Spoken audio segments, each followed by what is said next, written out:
Welcome to the Spurs News Podcast, your home for all things Tottenham Hotspur. Now, here are your hosts.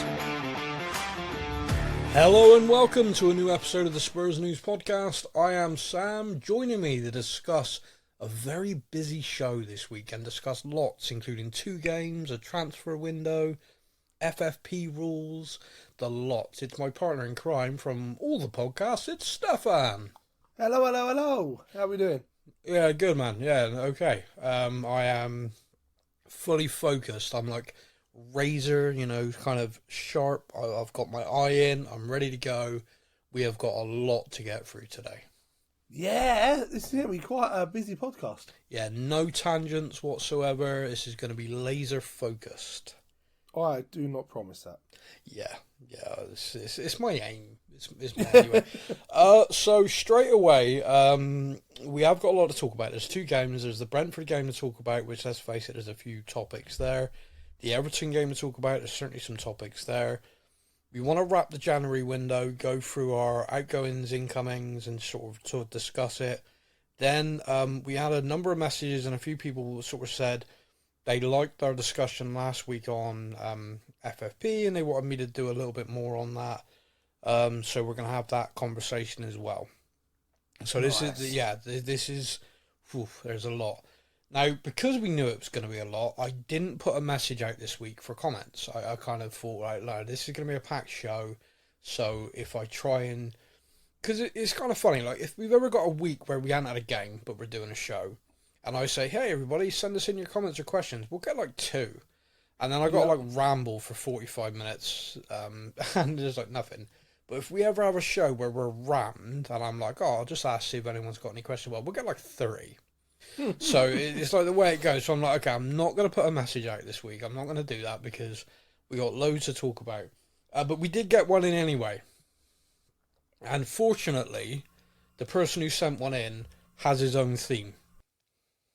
Now it's time for a comment from Island Brother.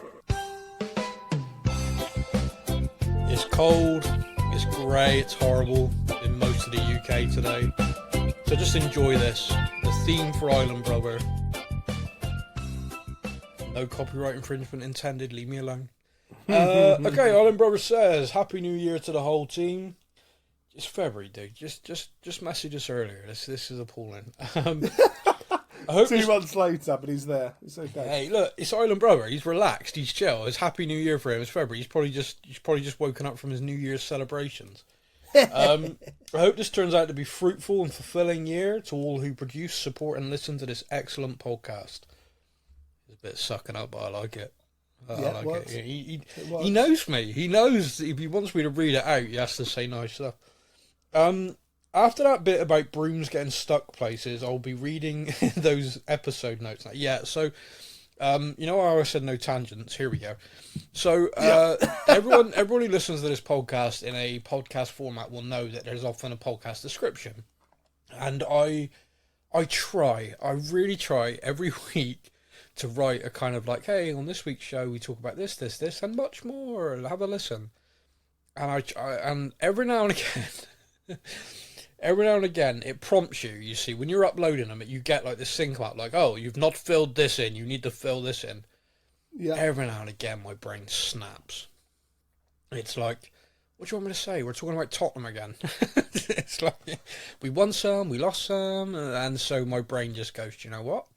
I don't think anyone ever reads this, so I wrote a ramble nonsense. So if you've not read it and you're one of the people that actually, I never read those descriptions.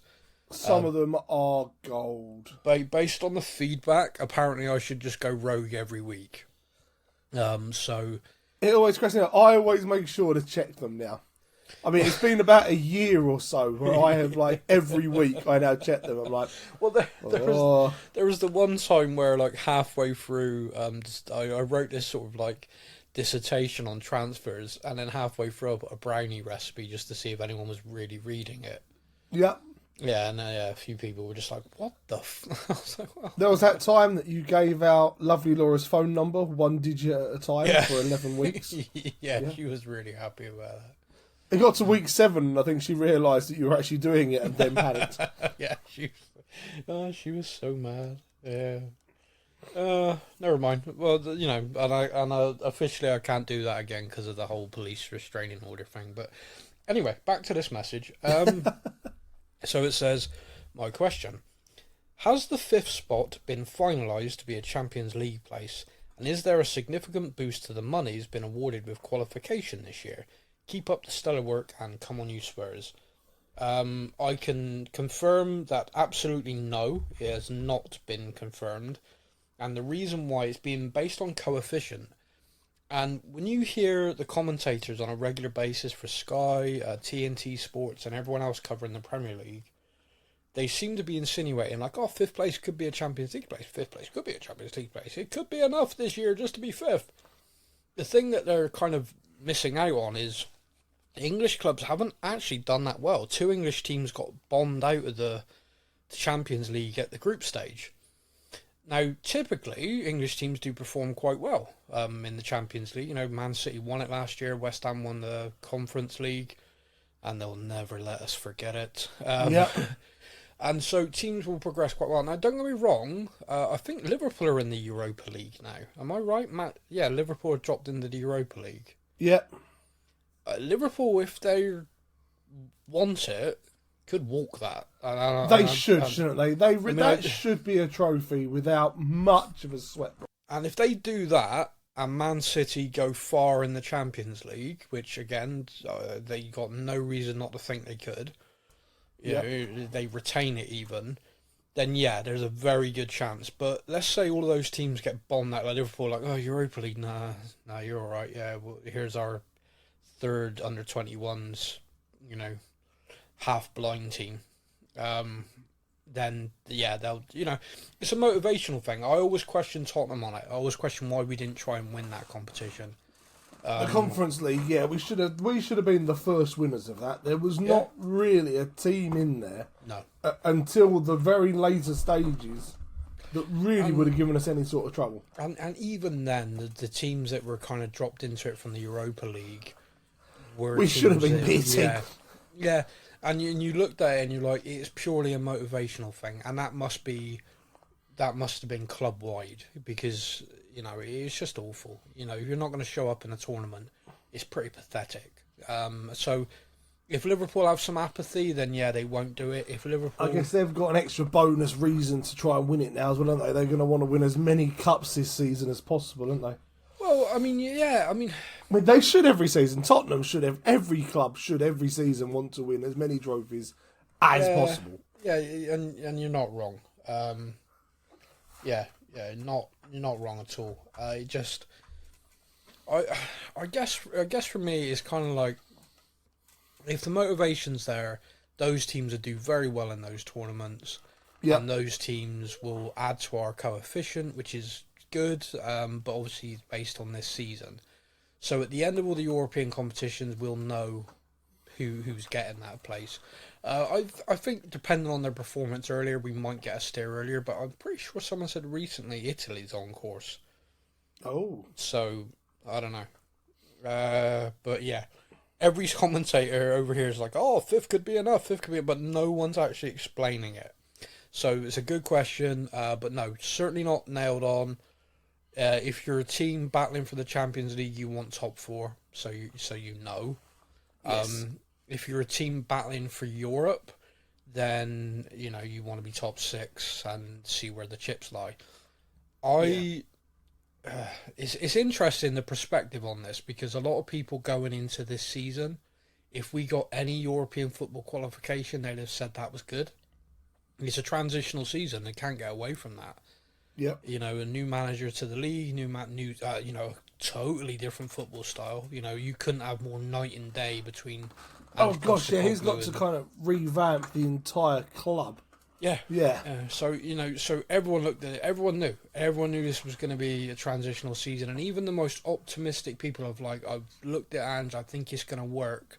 Like me, I was sort of, this seems mad to me. I did loads of reading, and I was like, okay, it could work, but I know my club. I've seen this squad of players, Managers come in, oh, this looks good. Oh, no, okay, you're all just going to give up. Fair enough. And I knew my owners, they're not going to revamp the squad. Why would they do it now? They've had all this time to do it. They've never done it. So I was impressed with the summer window. I was impressed again that we did our business early in January. And I feel that they have done all that they can do to now. It's almost like the penny dropped. You know what? You're right. The squad is stale, and so it is a transitional season. And like I said, for me, still European qualifications a win this season. Champions League's a bonus. That's just my opinion. Yeah. So whatever. I see. I was looking at it from a completely different point of view on Europe.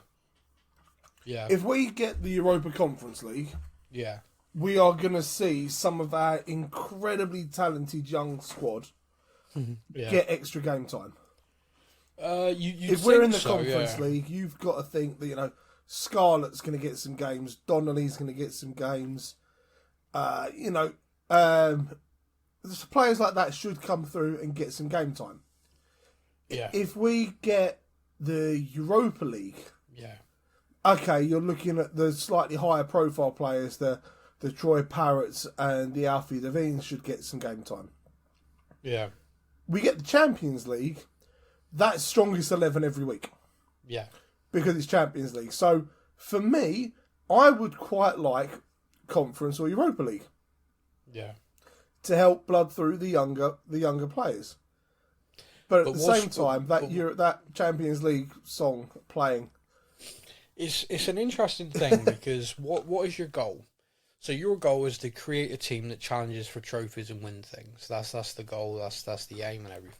Yep. And what you just said then is it's a great example of what happened with that bloke who's destroying Chelsea. Is that he had the Europa League and he was able to throw. It was actually Sherwood, I think. Who was able to throw Harry Kane into that, like, no one at this club cares about it, so I'm going to throw him in there. But if you think about back just 5 minutes ago, me and you discussing, we should have won that first Conference League, we didn't take it seriously, and yet fast forward now, you've just said, we should play our youth team. The exact same thing. Well, no, not the youth team, but give younger players a chance, yeah. But in your experience, when we make wholesale changes, when do we ever perform? No, it doesn't.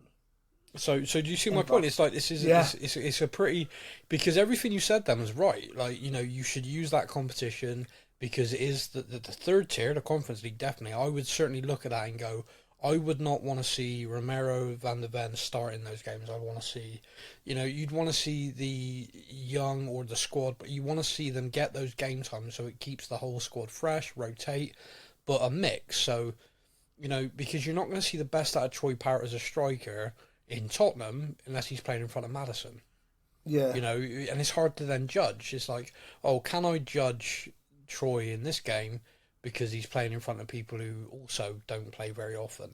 So, but then you have that flip side. They then lose those games or we don't progress and everyone goes, we didn't take it seriously. And that's, and me and you have just had that discussion and it is a real... tricky balance to find between wanting to bring through players, wanting to kind of get game time, game experience to them, but also win things. And if you're in the Champions League, you are spot on. You do not risk, if everyone's fit, your first team starts every game, which means your first 11 needs to be used to and prepared to play 2 games a week regular. You're looking at like 50 to 60 games a season. And then all of a sudden, the League Cup becomes your youth team and stuff like that, which, again, even that annoys me because it's a competition that we could win. But it's the reality because not every club's Man City. Not every club can have a bench of 11 players that would make I'm going to rotate my squad this year. Okay, brilliant. Who are you bringing in? Jack Grealish, Bernardo Silva... Alvarez up front. Yeah, I watched them dismantle a team the other day, and they had Silva and Foden playing. Yeah, and then he subbed them about 70 minutes for De Bruyne and Grealish. Yeah. And I looked at it and I went, let me look at our bench for a minute. Just let me have a quick look. I know it's only 9 players on there, but I'm like, if you took those 9 players from that bench and fielded Man City B in the Premier League, I think they'd be in the top half of the table. Oh, at least. And probably challenging Man City A. Now, I get it. It's, the money and all that sort of thing, and it's a whole other conversation to have. But when you look at us compared to that, then it's a different ball game, isn't it? Yeah, without being horrible to any of the Spurs players, would you rather have De Bruyne on the bench or Højbjerg? That's not being horrible. That's just stating a fact. It's Højbjerg. So like I said, we're not going to go on tangents, but for a quarter of an hour we've been doing this podcast and we've not actually started the agenda yet. Yeah. So thank you, Island Brother. Really appreciate it, mate. We're going to start. We started with you, and we went off on one. So let's get stuck into this then. So the Brentford game. Yes. The first thing I want to talk about the Brentford game is the result, because for me it got a little bit overshadowed with a few things in the game, but we won the game, and I think a lot of people underestimate, because possibly the league position is not very fair on Brentford currently, but they're a good side. Yes. They are a well-organised, well-coached, full of very, from what they do and the way they play, they've got a good side for the system. And with Ivan Toney back in their team, they've got a genuine goal threat. I mean, that guy was given one sniff again, like literally a gift against us, and buried it. Yeah. And that's the kind of forward, that a lot of clubs are looking for right now. You wouldn't bet against him scoring a goal, would you? What is no. Is it? No. No. No. Okay. No. That's a risky joke. It's gambling. That is. Right. So the first thing I want to talk about is, so we won the game. It's 3-2. I personally feel like the scoreline should have been more in our favour, but it was 3-2, and that's the way football is. The darts celebration. What is your opinion on this? Because this escalated like a mother.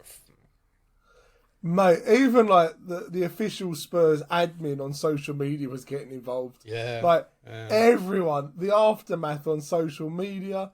You had Maddison and Muppet, where was that? Yeah, Mope, that was it. Yeah. Those two having a pop at each other, and yeah. Now we saw Saka did it. Yeah. In the Arsenal game, and James Maddison laughed it off as it's a bit of banter between England teammates. Yeah. And I was like, okay, fair enough, that's cool, no worries. But Mope did it at the start of the game, but I think it was the fact he did it in front of the Tottenham fans as well. Yeah. And Ivan Toney joins in. Yeah. And, any sports-related kind of celebration is always, again, a bit of a gamble with him. Yeah. But it was kind of like, oh, okay. I was just kind of like, you dick, what are you doing that celebration for?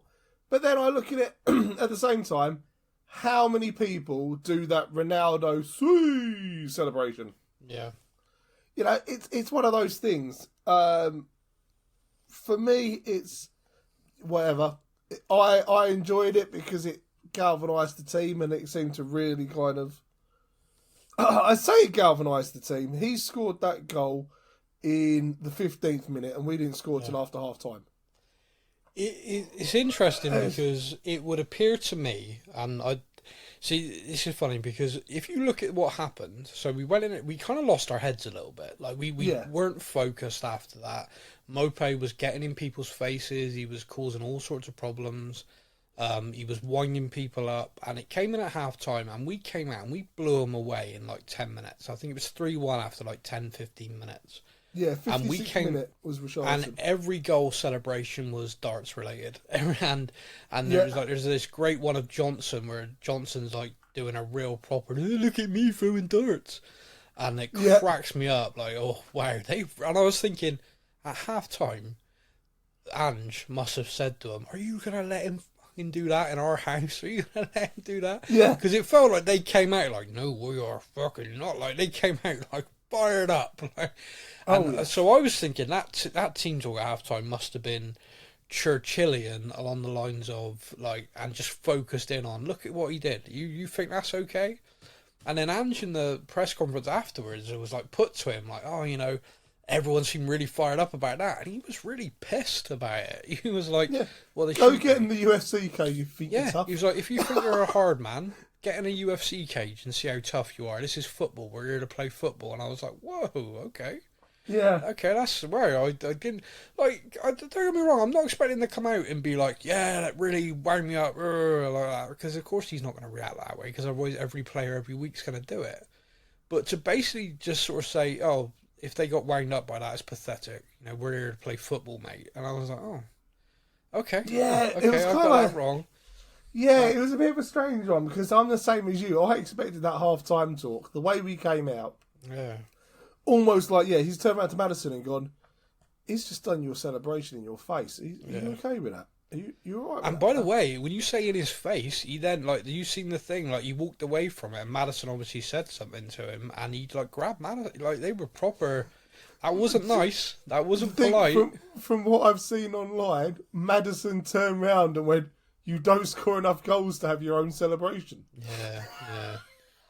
There's like, you don't score enough to have your own. You had to steal my one. Oh, okay. Yeah, no, I think there was a lot said, but like you, I assumed because of the way they all were. But don't get me wrong, I think at halftime you must have fired into them like you've let yourselves down here. You've let yourselves get rattled. You've let yourselves lose your focus. So get back to it. Get back to playing football, because if you do that, you'll win. And they did. They came out second half, laser focused. What annoys me, and I think if I was Ange, I'd be worried about this right now. We appear to have gone back to almost the Conte thing of we are only playing for 10 or 15 minutes and then shutting off, and then another 10 to 15 minutes. Yeah, so we came out after half time, and I say we scored 48, 49, 56. Yeah. Why, if we were playing well enough to get those 3 goals that quickly, where's the goal at 62? Where's the goal at 68? Why did we stop? I mean, don't get me wrong, I will say this, they then closed shop. They then did it, and then of course we made an error, which allowed them a goal, which then changed the mentality again. But like you just said then, the don't stop mentality doesn't appear to be there at the moment. We don't stop is his big thing. And from people at the stadium, he still yells it enough. He's not relenting on this. This is one of his principles. And it's a principle same with Pep. It's the same with Klopp, which is if you are 3-4-0 up, then you could be 6-7-8-0 up.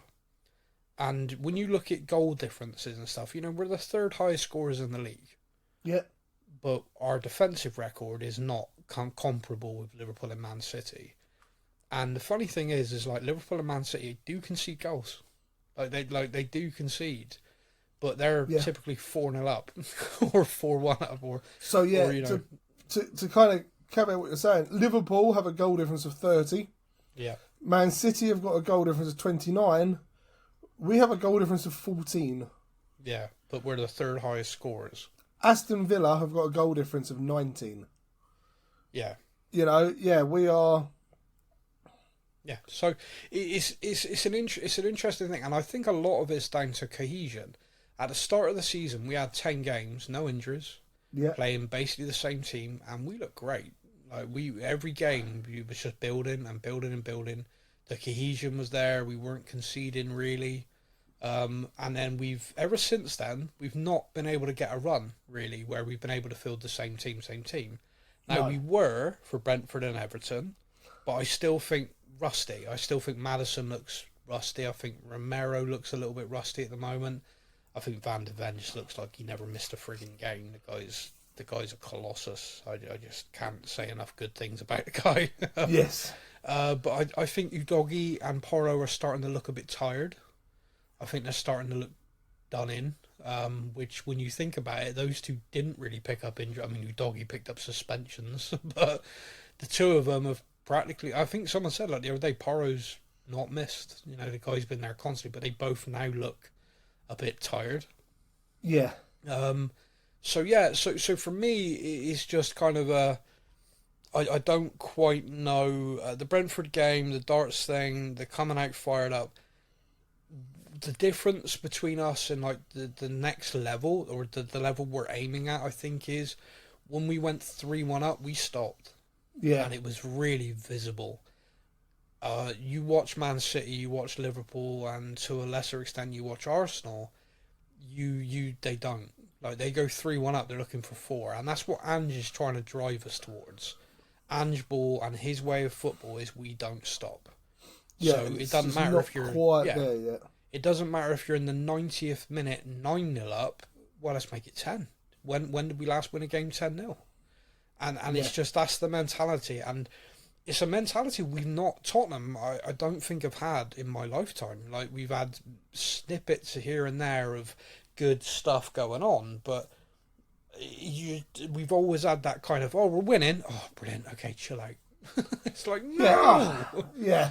It's like, oh, we're only 1-0 up, and that's dangerous. Oh, we're only 2-0 up. That's like, I've seen us in games 3-0 up, and just in total dormant cruise control. The other team score, and then it's 3-0 before you've blinked. Yeah. Because momentum is so huge in sport. You cannot underestimate it. And I know I've said this a few times, and people probably roll their eyes.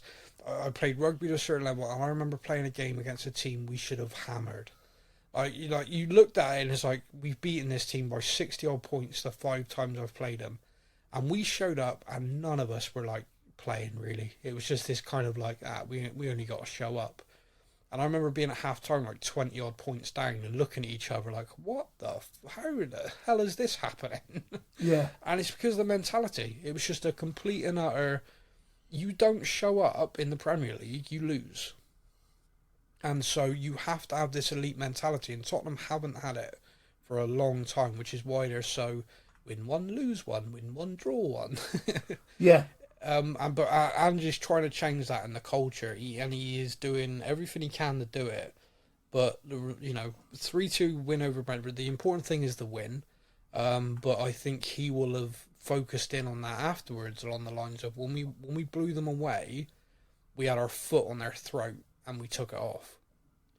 Yeah. And Doggy made a mistake. But the thing that made me laugh, I don't know if you've seen this. Udogie made that pass straight to Ivan Toney, right? Yeah. It was a risky back pass. Toney gambled to get in on it, and he scored. Yeah.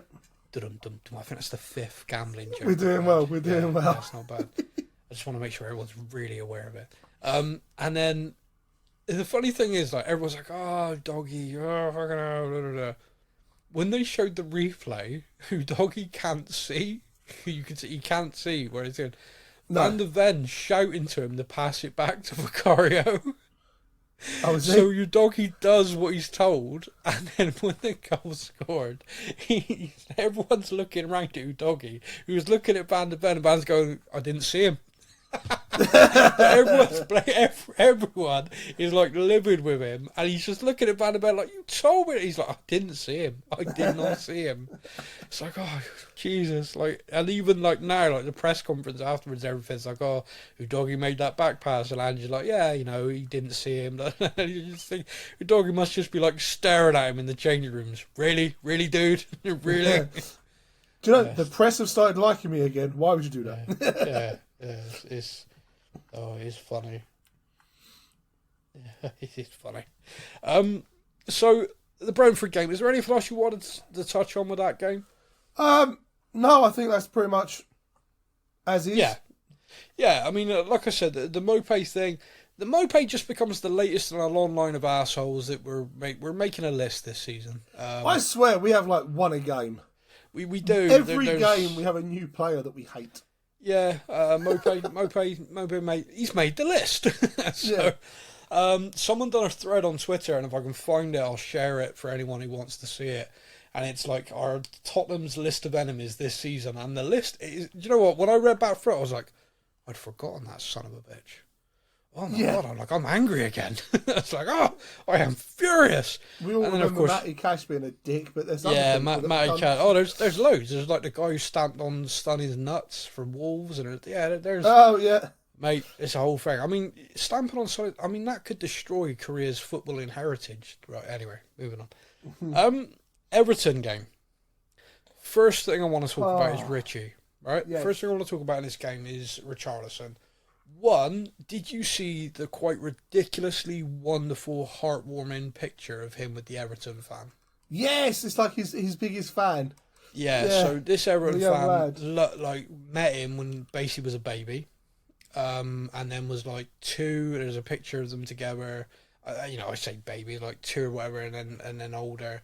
And then Richie shows up for this game, and there he is. And Richie spots him, picks him up, and takes a picture with him. Yeah, I love that. And do you know what the thing I love about it the most is like Richie wouldn't put in that anywhere. That's the family have done that and sort of tagged him in it. Yeah, he hadn't done that for like, hey, this will look good on the socials, which sometimes I fear some people do. yeah. He seems a genuinely good guy, which I've said before. The thing that me and you have kind of gone around on is whether he's a good striker. And I'll admit that he isn't Harry Kane quality as a striker, and very few in the world are. And that's been my point, I think, to a lot of people, which is we've been spoiled for best part of a decade of having one of the most lethal finishers in football history as our striker, and therefore whoever is trying to score the goals for us, we're just going to be like, oh, Kane would have scored that. And it's a really difficult thing to shake, because you do have that feeling sometimes, like, oh, we just scored that, he'd have done that. I just tend to try and remind myself that I watch Kane miss a lot, And some games I didn't even know he was there. Like, oh, it's a final. Where's Kane? Not on the pitch. So it was. Yeah, I'm still there.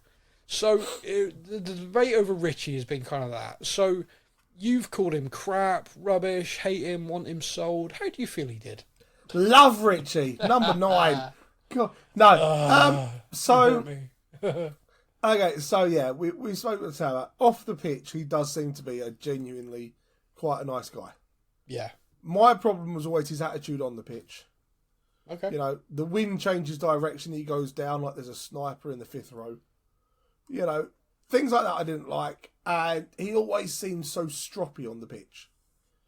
And I think, I've said before on the podcast, like, his attitude already had my back up. Like, kind of, why have we signed this guy? Like, Yeah.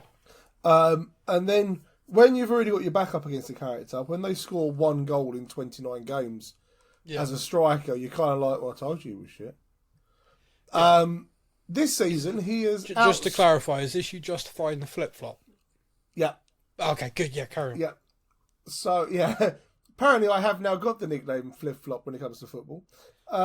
You gave it you said to me you were unashamed. What was it you said? You're unashamedly... Oh, no, it's gone, what you said to me. I'm very flip-floppy.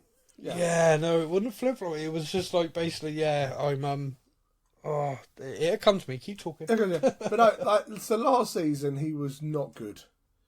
Like, beginning of this season, he was trying hard, but it wasn't quite there. And I will hold my hands up. This kid, he has come back from surgery, and he is like we've signed a new player. Yeah, certainly to a point, yeah. This is not the Richarlison that we saw in the 15 to 18 months previous to that operation. Yeah, that's fair. And I've gone from, Richarlison's got the ball near the box. Oh, okay. I'll take a drink now, or I'll check my phone, because, Richarlison's got the ball near the goal. We know how that's going to end. To now, he gets the ball near goal, and I'm like, oh, hello. Something's going to happen here. Like, I think it was the first goal against Everton. No, the second goal. Second one. The second one, the little touch from Maddison, and then the finish. And I'm like, that is a fantastic finish. Both were. Both were very good finishes. Like, different, but both were really very good. We've watched 2 games since the last podcast. It was either the Brentford or the Everton game. One of the games, he picks the ball up at the edge of the box, and he whistles in a hell of a strike that just goes past the post. That was the Brentford game. That was Brentford game. It was a hell of a strike, yeah. Just goes wide, and I'm like, he wasn't even attempting that 6 months ago. Like, No, he has got the confidence and the sharpness back, and he is never going to be my favourite player. However, at the moment, I can appreciate we have got a striker on form. So if and he goes, long may that continue. If he goes and running games without scoring now, but still putting the effort in and stuff, but doesn't score, are you going to flop back? No. I will. No. You've officially flipped and flopped, and you've landed on he's a good guy. I've landed on he ain't a bad striker. He ain't Kane, but he ain't a bad striker. Yeah. I'd love to see him get 16 plus goals this season. He's on really push. He's on 10 now. Yeah, is that 10 league goals? Yeah. Yeah. Okay. So, yeah. I mean, I think it's possible in the way we play. He certainly. I think he'll get the chances, and like you said, I mean, since that surgery, which, the thing is, like, we can sit back and look at players and go, they're just not performing. They're not doing this. They're not doing that. And it's sometimes very easy to forget they're humans. And he was obviously in a lot of pain, and he was also really struggling with his mental health. And he's talked openly about how he needed help, and the club helped him with that to seek professional help for his mental health situation. Yes. And then Sonny, this is my favourite thing, Sonny, get the surgery now. Oh no, because I got to help to get it now. Because I did that last season, and I ended the season in agony and playing crap. Get it now. Yeah. and he was like, oh, okay. So he went, this is like a little side story. He went to Ange and was like, oh, no, I want to stay and help the team, but Sonny said I need to get it now. And apparently Ange went, yeah, do it now. And he was like, oh, really? I thought you'd be mad. He's like, nope. I need you, like, you've struggled, and I need you to feel confident in your body, get it done, get pain-free, and then you're going to be, you're the guy, you're our number 9 sort of thing. He must have felt 10 foot tall that his captain and the head coach put his health first. Don't you think? I hope so. I hope he went that way, and he didn't go the way of, oh my God, they really don't even. No. Look at the way. No, look at the way he's playing. Think about it. Look at the way he's playing now. Yeah. To me, again, and this, someone said this. It was an account called Bankrupt Spurs on Twitter. Oh yes. He said this, and he's talked about Ange, and I can't remember the example that he said it about, but he basically said what a difference it is looking at the players when you've got a manager who's speaking to them like human beings, and not like the sociopaths we've had in Jose and Conte. And, the kind of elite winner mentality thing that we were trying to bring in and stuff like that, and these guys have been successful, there's no doubt in that, but so's Ange. So's Pep. And you don't see them discuss or talk to their player. Oh, I'd say that. Pep, the only player I've ever seen Pep really get nasty with is Calvin Phillips. And I've got to be honest with you, I've seen him play for West Ham twice now, and I'm starting to agree with Pep. I can understand. Yeah, it's not been great. You see, his first touch was to give the ball away, and they scored. He was getting booed by the West Ham fans after 8 minutes. Hey, it was so hard not to laugh. It was just, anyway. What's worse is that I spent the whole of January going, sign him. You did. You really did. But but like I said to you, didn't I? It's like us and a fair few clubs, I think, made like inquiries, looked at it, and then went, no. There has to, there's got to be a reason. There's got to be, because when he was at Leeds, he looked great, and he made the England squad and everything, and you're like, gets to Man City, and Pep goes, no, mate. Not for me at all. Why have we signed this guy? Yeah. Yeah, so that's... so the Everton game, we talked about Rich's goals. The game ends in a draw, and because they equalised quite late on, that always feels like a defeat. The same way grabbing a last-minute equaliser sometimes feels like a win. The reality is a draw away at Everton at Goodison Park, which, to be quite blunt to everybody, is a friggin' difficult place to go. Yeah. You come away with 3 points or a point, sometimes you got to go, all right, we didn't lose. I know where they are in the table, and I know the narrative of we should be beaten. I never get on board with that. I do know what you mean, and I do know you look at these games and you go, we should be targeting 3 points. And it feels like we've dropped 2 because of the late goal, definitely. Yeah. But there's certain aspects to this game that like was interesting to me, and the reason why it was interesting is because there's a lot of people compare Goodison Park to White Hart Lane, and I think that's fair. It was It's really the small, imposing, kind of close to the pitch. It's about as small a pitch as you can have in the Premier League by the rules. It is a proper football stadium as was. They're building a new one like we did, so it is as it was. It's kind of right in there, right on the pitch, kind of. Well, right I watched Porro take a corner. Yeah. And he got 3 steps away from the ball, and that was as far as he could go. Yeah, and that's it. Yeah. You go to like the London Stadium, and you've got a 100-meter run up from the crowd. Oh yeah, well you go to that. A big difference. You go to that athletics track. The guy can do a quick triple jump before he has to take the corner because it's all there. But no, it's a very imposing place, especially when the atmosphere. The thing that's frustrating for me from the result is more that I felt like we killed the atmosphere. We went 2-1 up. We actually dominated the ball for a while, which took all of the wind out of them. Like we did nothing, and then we switched off again. Yeah. And there's two kind of camps to this. One, where I am, which is this is a mentality issue that the club has that Ange still needs to work through, because it's gone on. This isn't an Ange Postecoglou alone problem. This is since I've supported Tottenham, the problem, where it's like, yay, we're winning. We don't need to play anymore. Oh, they've scored like 5 times. Bloody hell, now we're not winning. Yeah, how'd It's that like, happen? how did that happen? Well, hello. So there's 2 parts that I want to just put to you. So the first one is, the debate is it a mentality issue that caused that, or was it the substitutions from Ange? Because there appears to be a real divide among the fan base on social media where a lot of people are like, we still got a lot of work to do to stamp out and this we don't stop, which is what I just discussed with Brentford. Yep. But then there's other people who are like, no, I'm sorry, Ange is out of his depth with this.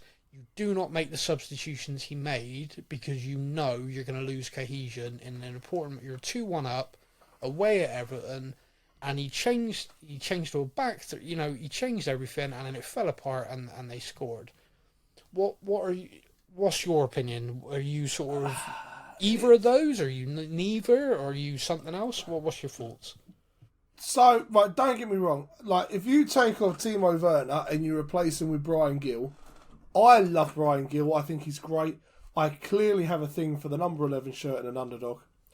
I've realised. It's an unhealthy obsession with the number 11 shirt, I've realised. But yeah, if you take off Timo Werner and you replace them with Brian Gill, you are not going to have the same quality of ball carrying, threat, presence, etc.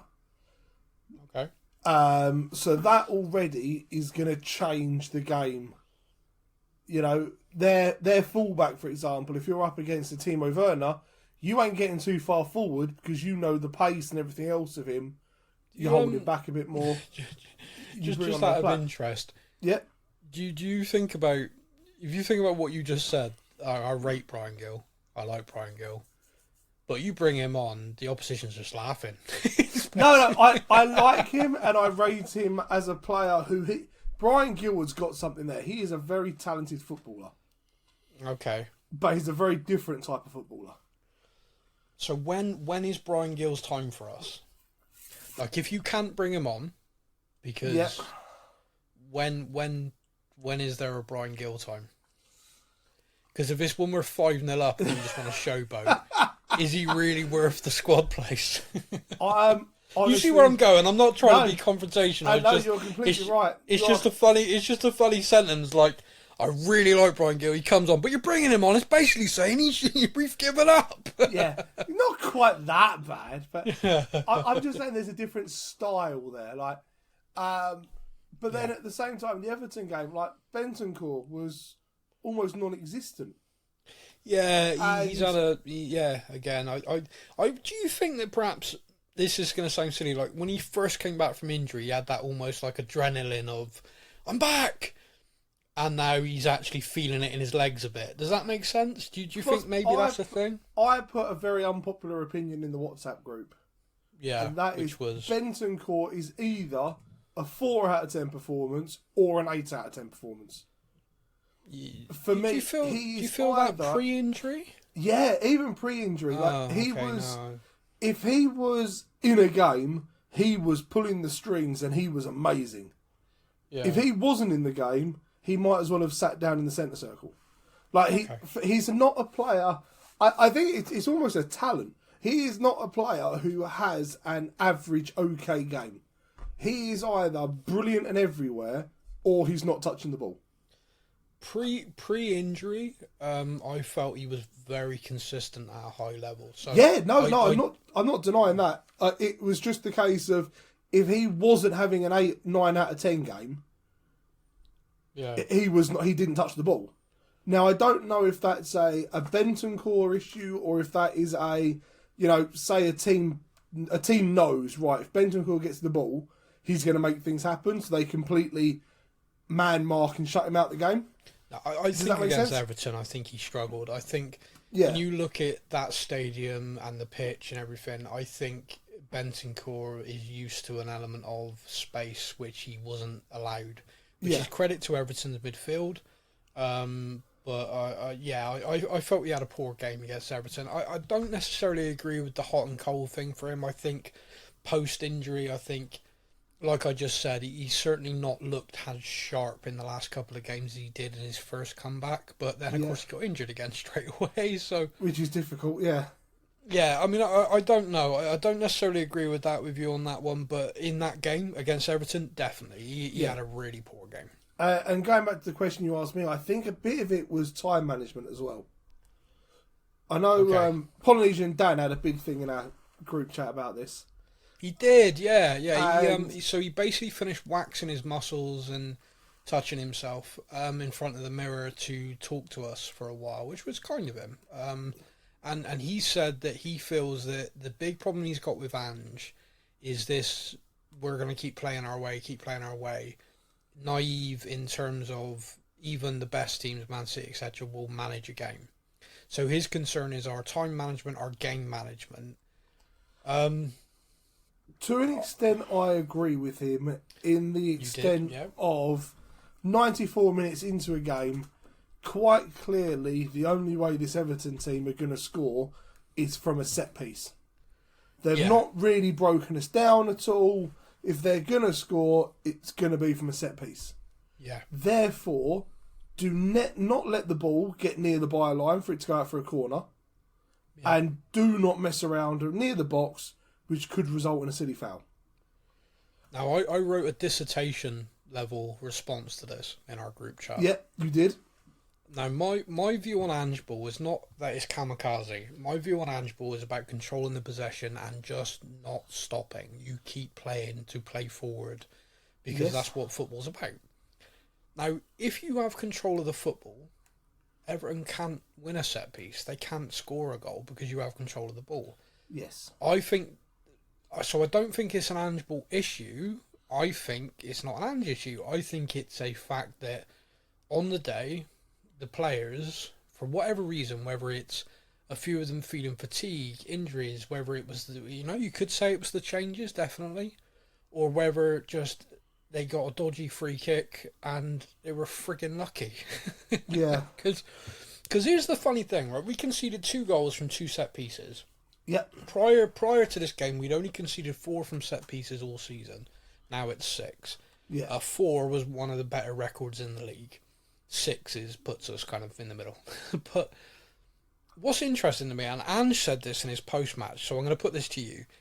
Do you feel, therefore, that we were weak at set pieces in that game? In that game? Yeah. Yes. Okay, so... but there's something else we explained about is this whole thing with goalkeepers at the moment. Yeah, let's come back to that. Let me just put this to you, because Ange said this, and like me, like you, straight away, set pieces, we were shite in that game. We should have dealt with them better. Yeah. How many set pieces did Everton have from corners and free kicks that put the ball in on Vicario during that game, do you think? Probably quite a few. 30. 30? Yeah, and they scored twice. So are we shit at defending that? Or did we just allow too many? Yeah. Which I think is the point he was trying to make, which is no, we weren't crap at defending it. What we were poor at is allowing that to happen. I mean, yeah, law of average. We gave away corner constantly, and we gave away free kicks in areas. We had 30 That's deliveries a lot from set pieces and like throw-ins and corners in right under Vicario. So it does bring us to that natural point that you just made then on Vicario, which was a great debate point we had in our group chat. Dan was convinced you bring on Fraser Forster and let him just punch a few people out the way. I can't make my mind up if he was genuinely pushing for that, or if he was genuinely just trying to piss me off. I think Dan was looking at it from. If you look at it a little from column A, a little from column B. Yeah. If you look at it from profile size, yeah, Vicario he's tall, but he's very slender. He's not someone. If you had a lineup of goalkeepers, goalkeepers are a bit more. They need to push people out the way, so they've got a bit more bulk on them. You look at Fraser Forster. I mean, that guy's like a man mountain. He's got his hand is like the size of my entire torso. That guy's huge. I'm laughing, and the reason why I'm laughing is because the notion that Fraser Forster is a better goalkeeper than Vicario is laughable. Yeah, no, that I don't agree. I think if I sat down with Fraser Forster and said, Fraser, you're a good goalkeeper, you're a brilliant backup in our squad. When you are called upon, you've never let us down. Thank you so much. But are you a better goalkeeper than Vicario? He'd laugh as well. Because anyone who's watched Tottenham this season has seen Vicario make saves and do things that has got him rated by some pundits. Neville Carragher is probably the form goalkeeper in the Premier League this season. Even this Everton game, there's that one where literally 30 seconds after Dan said bring on Forster, he makes this incredible double save. Forster doesn't save that. No. Forster doesn't save it. Now, Dan's point was, any other position on the pitch, if you're being out-muscled, and you change the person, right? So let's, sorry to pick on him, but let's say Brian Gill started the game, and Brian Gill's just getting thrown around like a rag doll. Yeah. You bring on Timo Werner. I get it. I get that, right? Now, for me, the Man City goal in the FA Cup, for me, and I know a lot of people disagree with me, I still think in this game, in the modern game, is a free kick to the goalkeeper. I think the keeper is obstructed. I think the Everton first goal in this game is so much clearer. And I'll tell you what, there was a journalist who on Twitter said this, and he made the point so much better than I can, so I'm just going to mirror him, which was, at least the Man City player made it look like he was going for the ball. Yeah. He's like, at least he made it look like he was just getting in there trying to head the ball. Because Harrison, for Everton, was just all over Vicario and was backing into him. So I want to put something to you that I didn't think of when we were having this debate with Polynesian Dan, which annoys me. So I'm going to bring it up now because I know he's going to listen and I want to get his take on it. So when you hear this, Dan, put down the wax, leave your muscles alone for 5 minutes and reply to me. Do you remember when suddenly Sky Sports decided that Harry Kane backing in the people was dangerous? Oh, yeah. Every header that he didn't jump for was a dangerous foul trying to injure a player. Can you remember what the argument was? Which is, if that person's jumping and you back into them, that's dangerous, yeah? Yeah. Okay. So, when the ball's being whipped into the box, what's Vicario going to do to claim the ball? Well, you'd hope he'd jump and catch it. And what's Harrison doing to him every corner? Backing the heck into him. Yeah. So what? So let me like my brain's like exploding here. Anywhere else on the pitch now in football, because of that whole Sky Sports agenda against Kane, people go, that's dangerous. Can't do that. The reason why goalkeepers suddenly got dubbed protected species is because they jump for the ball. And if you nudge them in the air, you knock them off balance and they land. Remember a few weeks ago, something happened with Porro. Porro jumped for the ball and the guy just took him out in the straight air. Out. He landed on Callum Wilson just took him out in the air, and he could have landed on his neck. And that's the point. It only has to be a slight thing. And again, this is my rugby background. I remember that. You jump for the ball and you just a slight hit. Rugby, it's red cards now. Yeah. It's just there's no excuse. The guy's jumped up in the air. You hit him in the air. You're gone. It's just dangerous as how people could get killed. So you come to football and a goalkeeper. Now the way for me, Vicario solves this, because every team's now doing it. Yeah. Is he steps into the goal? Because what's Harrison going to do then? Step over the line? Yeah. And just runs through him, and he goes through him.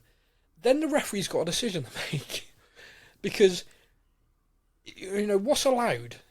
Harrison's allowed to be all over him, backing into him, stopping him from being able to jump. Because if he does jump and Harrison does it, Vicario breaks his neck. Or potentially, it could be potentially dangerous. So Vicario needs to protect himself. So if he comes flying out, knees up in the air, and just takes someone's head off, that's okay. Yeah. But this is the point I'm trying to make on this, which is the reason why goalkeepers became that protected species, which everyone moaned about, is because of the danger aspect. It wasn't because of we don't want people being physical around the goalkeeper. And you see it even with the protected species tag. If they went up and tried to catch the ball and dropped it and someone headed it in, didn't matter if the keeper got knocked flying, they dropped the friggin' thing. But if you took them out in the air, it's a free kick all day long. You impeded them, free kick all day long. Yeah. Because if they jump and you hit them or whatever, so this kind of new interpretation of it is now a case of, all right, fine. If that's what we're going to do, then the goalkeepers have got to look after themselves.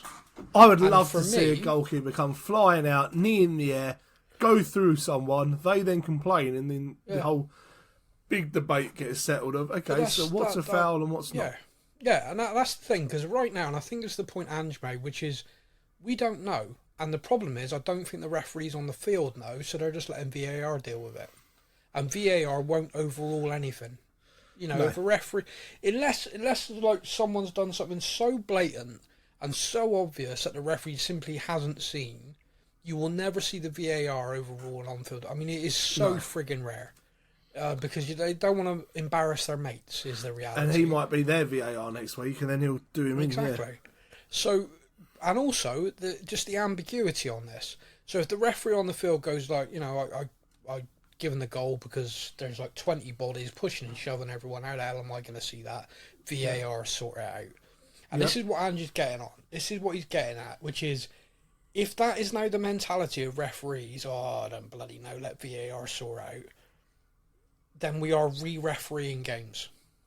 And what makes it worse is the re-referee is just going... Yeah, I can't see anything wrong with that. Yeah. yeah, you're all right, mate. Yeah. What you said. So you've got the referee on the field thinking, I don't bloody know. And then you got the thing going, well, I'm not going to disagree with him because someone at some point needs to be the ref. If the referee on the field says, no, I saw what happened and I'm happy with it, then the next corner, Tottenham need to stick someone on Harrison and just don't let him anywhere near the keeper. And then when we've got a corner, stick someone right on their goalkeeper doing identical. Yeah. But we didn't. So I'm a little bit annoyed about on-field. That's one of the things that frustrates me as well, is that we've now had 3 games. The Man City, the Brentford, and the Everton game. Yeah. All 3 games, Vicario has looked like he's been targeted as a go stand on his toes. Yeah. And not once has Romero or Van der Ven or someone like that gone... All right, we'll do it to their guy. We're not taking advantage. If that is a situation there where the rules are a bit unclear, murky water and stuff, go take advantage of it yourself. Go stick Højbjerg on the goalkeeper's toes, and if nothing else, distract the goalkeeper. Oh, right. Yeah. Oh, you make him useful. Distract the goalkeeper so that when the ball's whipped in towards a Romero or Van der Ven or any of the tall guys in the box, the keeper's got a distraction already and Højbjerg standing on him, Yeah, and this is the on-field leadership's lacking. Someone, and the thing is, Romero can be a right arsey asshole, and I don't understand why. I think there's a little bit element as well of us being confused by it. I think we as a team are just kind of like, where has this come from? Like, this doesn't make sense to us. Like, you're fouling him. Like, Van der Ven afterwards, like, you know, from my point of view, it's a foul. But he's like, I've not seen 30 replays. I'm on the pitch. Like, I've just seen that, and I look at it, and I go, that looks like a foul. Yeah. So I don't understand how that's happened. But, I mean, he was steaming angry after the game. Alistair Gold of Football London interviewed him, and he said, like, oh, what was the changing room like? He said, I don't know. I was angry. I didn't talk to anyone. It's like, oh, okay. Fair enough. Yeah. Something Alistair Gold said as well, like, you were just talking about Vicario. He was saying that Van der Ven's a big, imposing guy. Yeah. He was like, you know, he's tall, but he's like, he is big. It's like, yeah. He's like, hello, mate. Can I be your best friend? Yeah, I'm going to go stand. Even something as simple as putting a couple of guys in between the goalkeeper. Like, if you've got your own defender standing on our keeper's toes, their guy can't be, and our guy can get out the way when needs be. Yeah. To give him space. Well, the thing I think we need to work on this week, and again, this is purely my opinion, I am not a top football coach like these guys are, is having someone on that near post who is going to deal with the whipped in cross. Yeah. So teams are going to try and whip it in right under him, and then therefore Van der Ven, someone who's great in the air, a big bugger who's going to come out and meet the ball every time. Yeah. Because the minute it's not a weapon for someone, the minute they can't get past that, they have to change. Yeah. Yeah. And every team has to stop. So I think if I was working on defensive corners right now, that's where I'd be. One thing again, I'll say, look, Vicario, for the first time against Man City, I thought he looked a little bit like he was a bit shaken up.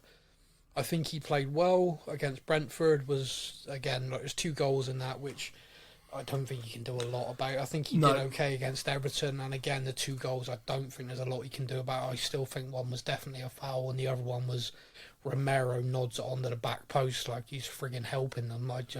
No one feels worse about that than Romero, apparently, so it's what it is. There ain't a lot he can do, but he made a couple of great saves. He kept coming. So he kept coming for the ball. This has not wrecked his confidence. And that's a big thing for me. Like, you know, one of the big things I've liked about him, because Lloris stopped. Lloris at some point went, do you know what? I'm going to stay on my line, trust my reflexes. Vicario comes for the ball, and I think as a defence, you need that. You need your goalkeeper to be confident. He didn't stop, and he claimed loads in the second half. And I thought it was interesting that there were a few times where they tried to stick someone on him, and Tottenham manoeuvred better. I think perhaps at half-time someone did shake him a bit. Whether it should take the coaches pointing it out or whether they should have worked that out themselves is another matter. But yeah, that's what it is. But is there anything else from the Everton game you wanted to kind of dive into? No, I think we're all good. I mean, Richarlison almost getting a hat-trick was quite something. Yeah, at Everton as well, which was... I'm one of these people, I quite liked the whole not celebration, kind of, you know, almost apologising to the home fans for scoring. I'm a sentimental bastard, I quite like that. Yeah, he's a good guy. Me, I'd be jumping around like, yeah, I scored for the team I like more than you. Yeah, I'm more of an antagonistic prick. So the January window. A few people wanted us to do a bit of a rap for it, so here we go. Word, life, and all that other rap stuff, jokes. Outgoings, because this is kind of funny, because the window's, you know, a full month and everything. We lost Hugo Lloris in this window. Hugo Lloris served the club for, a decade more. Yeah. Phenomenal goalkeeper. He gave his best years of his career to Tottenham Hotspur, when he could have joined a number of Europe's elite clubs. I think there was only one summer in that whole time where he genuinely was looking to leave. We made a managerial change, the new manager spoke to him, and that was it. He was like, okay, if this is the direction we're going, I'm happy. So he was incredibly loyal to us when football, modern football, doesn't have that. He was a servant of the club, and I still hope that something's going to be arranged testimonial-wise so that we get to see him one last time. Because I hate the fact that the last time we saw him in a Spurs shirt was that awful Newcastle game. I'm like you. I'd like to see. I mean, they call it testimonial, but I'd just like to see him play at Tottenham again in some sort of charity thing. I don't know what, but I was just like I saw a few people trying to add like, oh, can you put this to the club? Can you put this to the club? I was like, no, it's just not done anymore. Yeah, and that.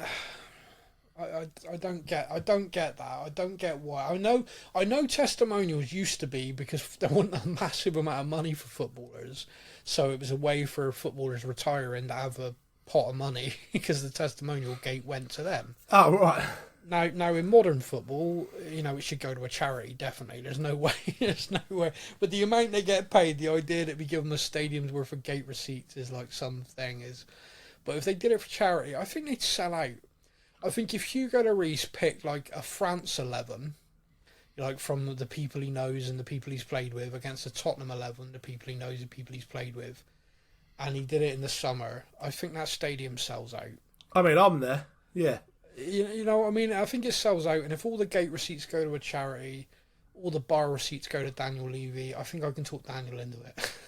Yeah, I mean, I just don't understand why. Testimonial, and it's still by far brilliant. The best atmosphere I have ever been involved in. All I gotta say is Lewis Holtby, and it just brings back a memory straight away. Yeah, in him and the referee, but yeah, it is a great thing to do, and it's for me it's something that when a player who served the club like he did. It kind of upsets me a little bit that isn't something that they went to him straight away. I mean, I don't know. They might have done. He might have gone, nah. No, I'm done. I'm out of here. Later, bitches. I was lucky to be at the match where he had his half-time goodbye. Yeah. And that was great. That was great that he had that. But at the same time, I'm like 11 years, and we gave him 4.5 minutes at half-time. Yeah. I'm like, come on. Yeah, I don't know. I mean, for me, it feels like they would have announced it if they had any plans. Like, and there will be a special thing, stay, we'll let you know when that's done. Eric Dyer did 9 years, nearly 10, 9.5 years, and he has now left the club. It is officially a loan because the way the deal had to be worked. Bayern have paid us a loan fee, which in essence is a transfer fee. Yeah. But I think they've structured it this way. I don't know about you, but I think Bayern structured it this way. Basically, got him on trial. and it feels like Eric Dyer's kind of agreed to it because it's like, well, if you don't want me, other clubs will. And then I'll get kerchings. I'll be a free agent again. Yeah. So he's done himself right, hasn't he? I've got a 6-month loan at a club that's almost guaranteed to win a trophy. Ha! Almost guaranteed. Come on, Leverkusen. The best thing ever. Oh, honestly, I will be so happy. You have no one can ever underestimate. Harry Kane leaves Tottenham to win a trophy in a guaranteed trophy league. It will kill me. It will just be if he goes there, sets every goal scoring record and don't win a trophy. It's just gonna be like, I'm the problem. It's me. Oh yes. Oh, don't just the joy. So come on, Leverkusen, you have a fan here. You will have a fan for life if you do this for me. I'm willing to go and buy the shirt just to make sure. Yeah, like last season I was a Dortmund fan. This season, Leverkusen. Yeah, I will buy the shirt. I will get the shirt with whatever on the back. Mate, the young lad here has got an RB Leipzig shirt after they won that cup at the beginning of the season. Brilliant. There you go. That's the level of petty I'm proud of, everybody. So you're right, but here's the funny thing. Here's the thing that I'm enjoying quite a lot. I love Eric Dyer. I've always really liked him as an individual. I've always really liked him as a player. I felt there's no way he's too tangible, and so when I've been talking about him going and stuff like that, it's been purely from a footballing point of view. As a professional at Tottenham Hotspur Football Club, I think he's been exemplary. I think as a human being, as a person, he's phenomenal. He's had severe illness, severe injuries. He's battled all the time, and he's given everything. Yeah. You can argue whether his ability justified playing at times. That's down to an individual preference, and certain managers who are very good in the game picked him every time. I don't think you can ever question the effort or the passion and commitment he had to the club. No, not at all. Like you say, did he suit Ange ball? Did he suit this high press, Absolutely bring not. the ball out? Absolutely no. not. But he always gave it. So, when he came on against Chelsea with the Romero red cards and injuries, he came on and he made some great tackles, some great challenges. He worked his ass off. He always did what was asked of him. So look, no problem with Eric Dyer. He went to Bayern Munich. There was so much nasty crap written by Bayern fans. They're all eating their words. They love him. They absolutely love him. And I mean to the point that when they played the weekend, he was trending. And he was trending due to thousands upon thousands of tweets just going, Eric Dyer, I didn't know. Yeah. I had no idea the player we've signed. And I read through that and I genuinely, this is so pathetic, I genuinely felt a little bit emotional for him because when he's been playing for Tottenham for the last few years, and if he'd gone on social media, seen his name trending, I bet he'd have turned the frigging thing off. Yeah. And just walked away. Because no matter how well he played, people slated him. It didn't matter whether he win, lose, or draw. He was the guy who was going to get shit every game. We won 4-1. But see the goal that Dyer conceded that away. goal. Oh, yeah, we were 4-0 up, brought on bloody Dyer, and we conceded. Right, whatever, it's done, it's dusted. But I felt almost emotional. I'd love to think that someone went to him and said, Eric, look at this. Because you moved to Germany, you put all this stuff, everything, you do your absolute best. And it was just everything. It was universal, and it was a lot of shock, which I guess you could take the wrong way. But there was also just a lot of kind of, this guy's got everything. He's using both feet. He's solid. He's doing this. He's like come into cover, and he's my first. And just the best love thing, that was there. people on Twitter are now making montages of his performances for Bayern. And oh my god, he has pinged like. He's getting the ball down and just pinging like cross-field balls from box to box and stuff. Yeah. And it's like, oh yeah. Don't get me wrong. He is playing in a league where the pace is not the Premier League. Some games it'll be stronger than others, but a lot of the games he is going to be able to play and look very good on the ball because no one is hammering him. Yeah. And so it suits him. And good luck to him. Like I said, Ange ball's not going to suit him. No. The Premier League perhaps is that little bit too fast for him now. But there's plenty of, he was noted to go back to Portugal. He'd look great in the Portuguese league. He could finish his career at Sporting Lisbon for 3, 4, 5 more years probably. I mean, Vertonghen and Alderweireld both looked out of their depth in the Premier League and have both gone on and had cracking. They're like the best two players in the in their respective leagues. In the Belgian league, aren't they? Yeah. Yeah. So you can do that, and I think Eric's got everything about him to do it in the slower league. And I say slower, some games. Yeah. Some of the games in the German league looks like top quality, but then I watch him play watch Bayern versus some teams, and it's like the equivalent of a Premier League team battering some team from the conference. So yeah. But that's just what it is. Perisic also left. It was a surprise to a lot of people because of his injury. It didn't really surprise me because it nearly happened in the summer before he got injured. So yes. It was Hadjic split. He always wanted to go back there. He was kind of keen to do it when his contract ended with Tottenham, and Tottenham were like, look, if you want to get out early, we'll negotiate something because we're trying to move the squad, trying to bring the squad age down and stuff. And apparently he had a great relationship with Ange. That freak injury is so unfortunate because I think he genuinely would have got a lot of minutes from the bench. Oh god, as an attacking player, he would have been brilliant in this.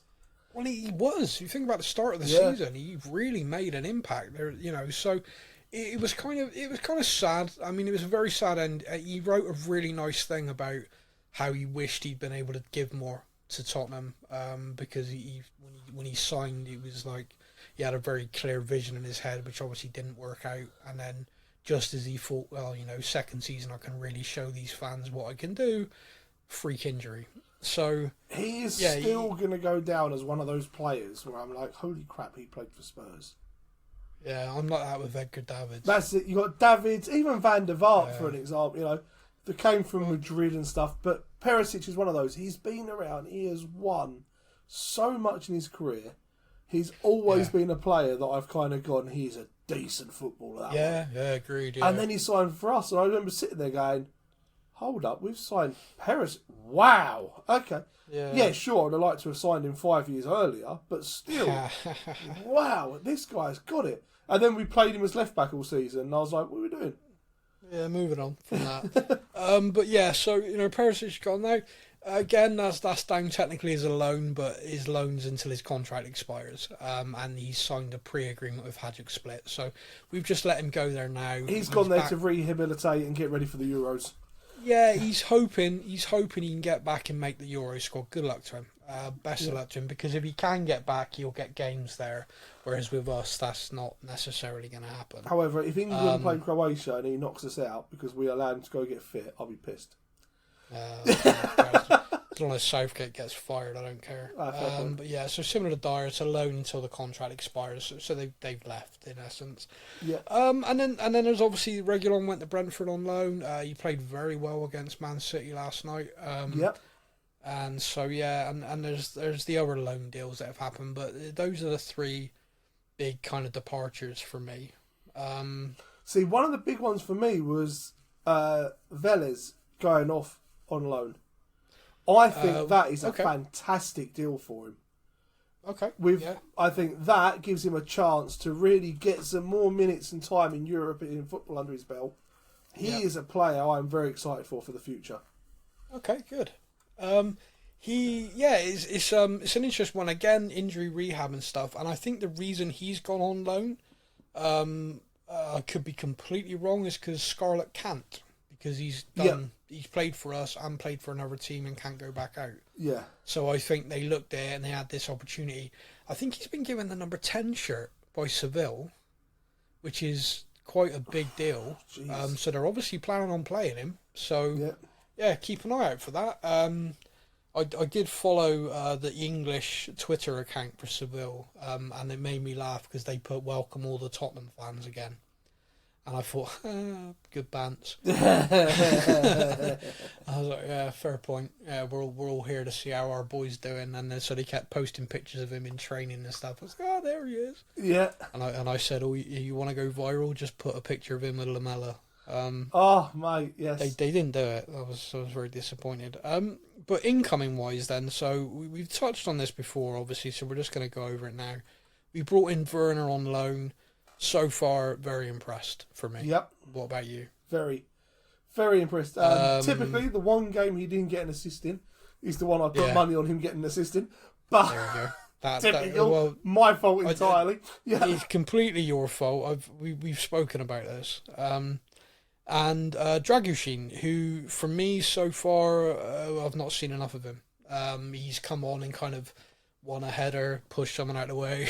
he's not really done anything so far. I'm interested to see when. I think Ange's trying to be clever. He's trying to have some minutes, get on the pitch, have some minutes. I think that's it at the minute. I think he's trying to be like, look, coming from Italian football, playing in a back five, that's not how I play. But I'm going to try and give you minutes and minutes so you can get a feel for the pace and the kind of what's going on. Yeah. And I think we may see that a little bit longer unless there's an injury, but I don't think that's a bad idea. No, I think that's it's quite one a of good those idea. signings to me that is a very good bit of business because he is quite clearly a very, very talented defender. Yeah. But at the same time, it kind of makes me laugh because I'm like, we have got this really talented defender now on our books. Yeah. Yet we've also got probably the best centre-back pairing in the league. Starting every game. You're kind of like, I really want to see Radu get on the pitch and do something. However, I don't want to see Mickey or Kuti not on the pitch. So I'm a bit like... I think given Cuti's disciplinary record and given the injuries and the way we play, we're now one game a week for the rest of the season pretty much. So we should be fairly set, barring some leg breaker going in. Yeah. But it's going to be interesting. I think the whole idea is pushing. And someone said this to me the other day, and I was like, oh, do you know what? I'm going to keep an eye on that. So I'm going to say it for everyone to keep an eye on. is Romero's discipline improved with Dragusin on the bench? Is Romero now nervous about losing his spot? Oh, possibly. I mean, everyone just watch it. Everyone just keep an eye on that now. And if he's red carded in the next game, we'll know that's my fault. Yeah, this is my thing though. I have said the only thing that stops me absolutely worshipping the floor that Romero walks on, is that aggression discipline side. If he gets that in check, then I will be the happiest fan there is. For me, again, I've discussed this before. One of my favourite footballers was Roy Keane. Yeah. And Roy Keane on a regular basis would see a red mist come down and just deck people. Yeah. And I liked it about him. Because I think to a certain extent it kept opposition a little bit kind of, oh shit, if he gets fired up, I could get my legs broke. Yeah, see, I think that's the same sort of thing with me. Is I used to love watching Jose Mourinho on the touchline. Yeah. Fucking hated it when he was at my club though. Do that shit as the manager is someone else. It's hilarious. Don't do that in my dugout. I think I have a little bit of that. I guess that's an element of it. But for me, it's sort of we have not had an enforcer in our side. We've not had someone who is gonna opposition teams don't want to play against. And for me, Romero is that. I think he is physical, but there is definitely a line that he needs to. Not so much because the problem he's got is referees now have it in their head. Yeah. You could see a different defender make the exact same foul and get nothing, and Romero gets booked straight away. Yes. And that's because there's now a narrative for it. You only got to listen to Gary Neville. You see Harry Maguire take someone out 2-footed, and Neville's going, "Oh no, that's a footballer's challenge." Romero, clips someone. "Oh, it's him again, Romero again." Ooh, yeah, all that crap crap pisses me off. And that's kind of like you see Romero 2-foot someone, you go, yeah, he's a prat. When he does a challenge that you see every other game and he's getting shit for it, you're like, nah, that's stupid. And I guess that's where I am on it, which is I don't feel every decision that goes against him is actually justified. But at the same time, I think he needs to be smart enough as a footballer to go, okay, I now know I'm under a microscope. I need to play a little bit. I need to be a bit different. Whether he's this is going to sound rude. Whether he's intelligent enough as a footballer to do that, I don't know. But in the last few games, I've not seen Romero put someone up in the air and get booked. I've seen him put a few people on their ass. Yes. but yeah. Of course, there is another signing who will join us on the 1st of July. His name is Lucas Bergvall. He has come straight from a boy band. Don't he just? Seriously, if you put an image of him like in a 911 poster or put him in One Direction, he'd look exactly right. Oh, I'm so old. I know. I said a 911 poster. Wow. And I just felt like you just went, what the hell is that? Oh. You could put him in Take That, Hey, Smashy, hey, Nicey. He's top of the pops. Yes, One Direction is a boy band. I've heard of them. Yes. They are more modern, and yes, he could. You just look at him and go, "Oh, bless him." Yeah. I think the number of young women watching Tottenham could increase significantly. Based on oh, Dad, are you going to the game today? Yeah, maybe I come now too. I could come watch. How can you sit? Yeah, he's a very, very good-looking young boy. He turned 18 the 2nd of July. The 2nd of February, I think. 2nd of February. The day after we signed him.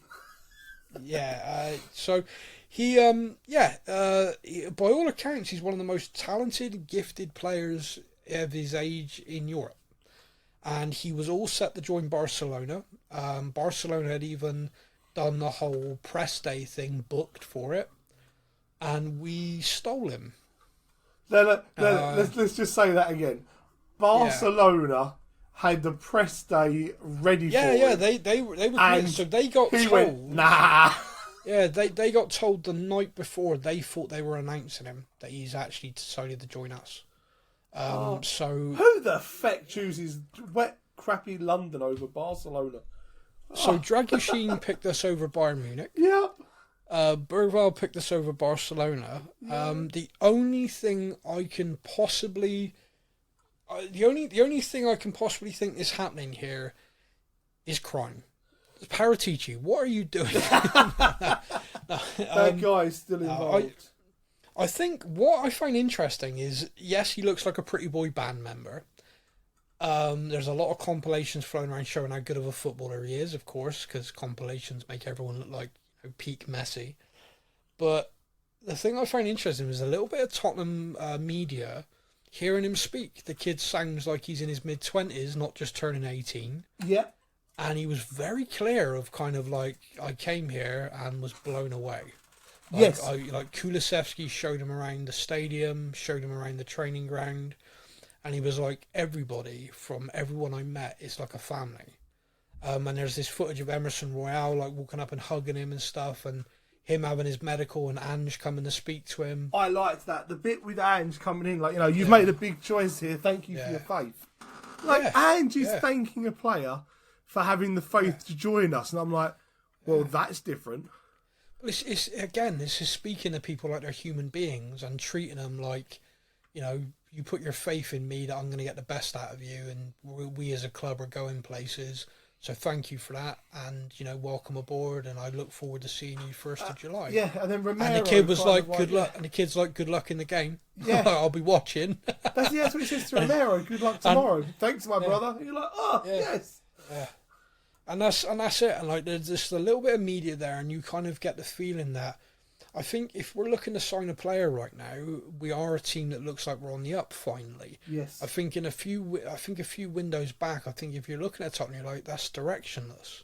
I don't know who their manager's going to be anymore. I don't know what the football's going to be.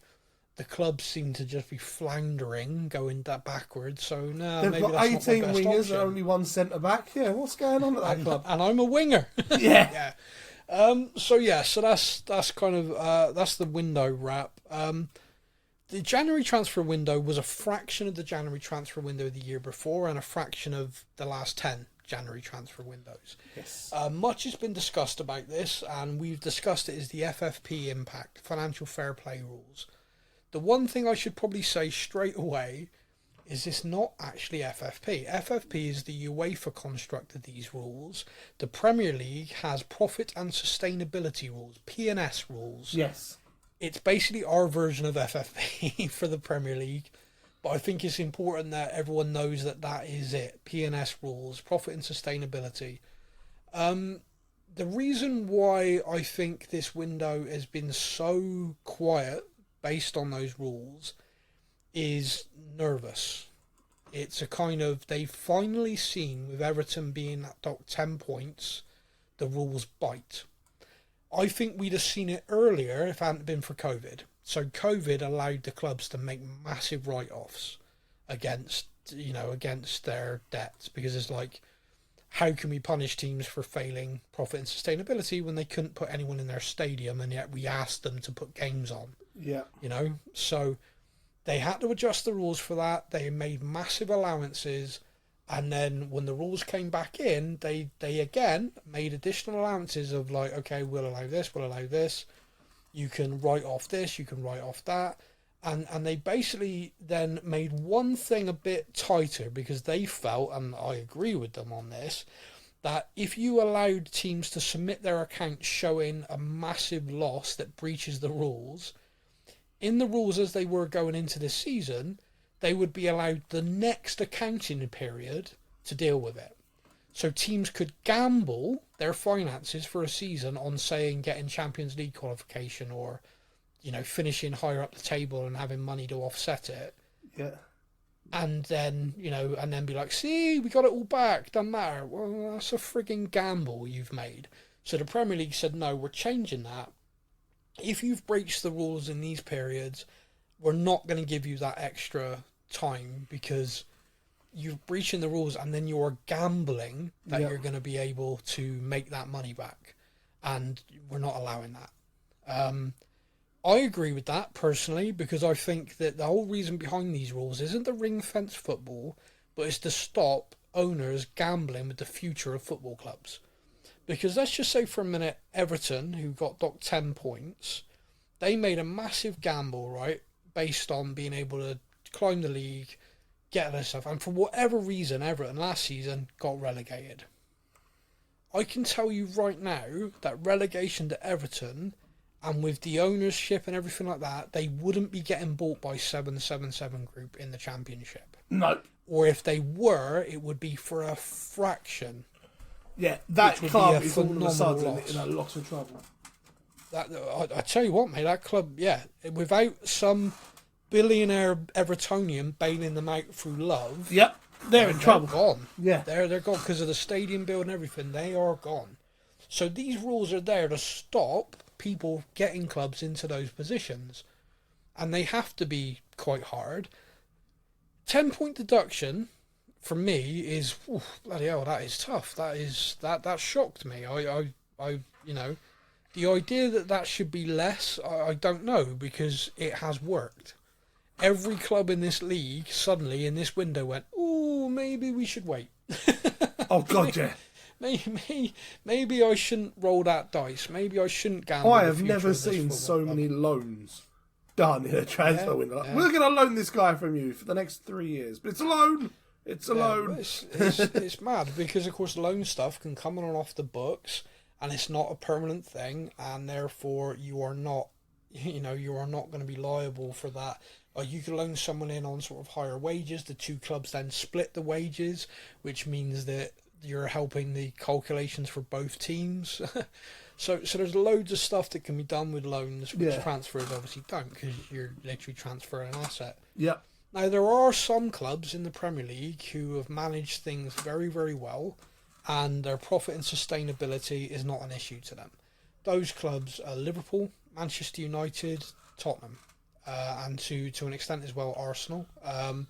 They are in a position, and the reason why I say to an extent Arsenal is because Arsenal has still cleared their stadium kind of debt behind it and don't have the same kind of revenue stream that Manchester United and Tottenham have, or indeed Liverpool.